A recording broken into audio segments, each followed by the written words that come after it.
சின்ன மருமகள் அடுத்த வர எபிசோடில் பார்த்தீங்க அப்படின்னா, சேதுபதி தமிழ்ச்செல்வி கஷ்டப்படக்கூடாது ப்ரெக்னெண்ட்டாக இருந்துட்டு அப்படிங்கிறதுக்காக வீட்டில் நிறையா திங்ஸை வந்து வாங்கியிருப்பாரு. ஃப்ரிட்ஜு, வாஷிங் மிஷின், அதுக்கப்புறம் டிவி, ஏசிலேருந்து எல்லா பொருளையுமே வாங்கியிருப்பாங்க. இதை பார்த்த சேதுபதியோட சித்திக்கும் அத்தைக்கும் சுத்தமாகவே பிடிக்கல. அவளை வந்து வாடி போடி அப்படின்னு சொல்லிட்டு அவளை ரொம்பவே மோசமாக நடத்திட்டு இருந்தவன் இப்போ என்னென்னா அவளுக்காக பொருள்லாம் வாங்கி போட்டிருக்கான். இதெல்லாம் கொஞ்சம் கூட சரியில்லை. இவங்க 2 பேரும் இப்படியே விட்டால் புருஷன் பொண்டாட்டியே சேர்ந்து வாழ ஆரம்பிச்சிருவாங்க. இதை இப்படியே விடக்கூடாது. இவங்க 2 பேரையும் வந்து ஒரேடியாக எப்படியாவது பிரிச்சே ஆகணும்னு சொல்லிட்டு பார்த்தீங்கன்னா, சேதுபதியோட சித்தி ஒரு சைடும், அத்தை ஒரு சைடும் பிளான் போட்டுட்ருக்காங்க. ஆனால் இந்த விஷயம்லாம் தெரிஞ்ச பாட்டி பார்த்தீங்கன்னா, ரொம்பவே சந்தோஷப்படுறாங்க. மலர் பார்த்தீங்க அப்படின்னா, தமிழ்ச்செல்விக்காக சேதுபதி இவ்வளோ பொருளை வாங்கி போட்டிருக்காங்க. அவங்க மேலே பாசம் எல்லாமே எவ்வளோ தூரம் செய்வாங்கன்னு சொல்லிட்டு மலரும் பாட்டியும் வந்து பேசிக்கிறாங்க.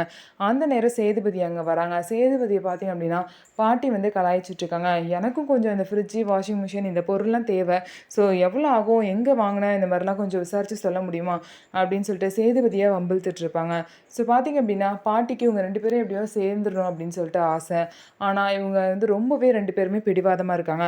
அவங்க குழந்தை மூலியமா பாட்டி வந்து அவங்க 2 பேரும் சேர்த்து வைக்கணும் அப்படின்னு நினைக்கிறாங்க. பாட்டியோட பிளான் சக்ஸஸ் ஆகுமா அப்படிங்கிறத நம்ம வெயிட் பண்ணி பார்க்கலாம். ஸோ நம்ம வீடியோ உங்களுக்கு பிடிச்சிருந்தா நம்ம வீடியோவை லைக் பண்ணிக்கோங்க. மறக்காமல் நம்மளோட சேனலை சப்ஸ்கிரைப் அண்ட் ஹை பண்ணிட்டு பாருங்கள்.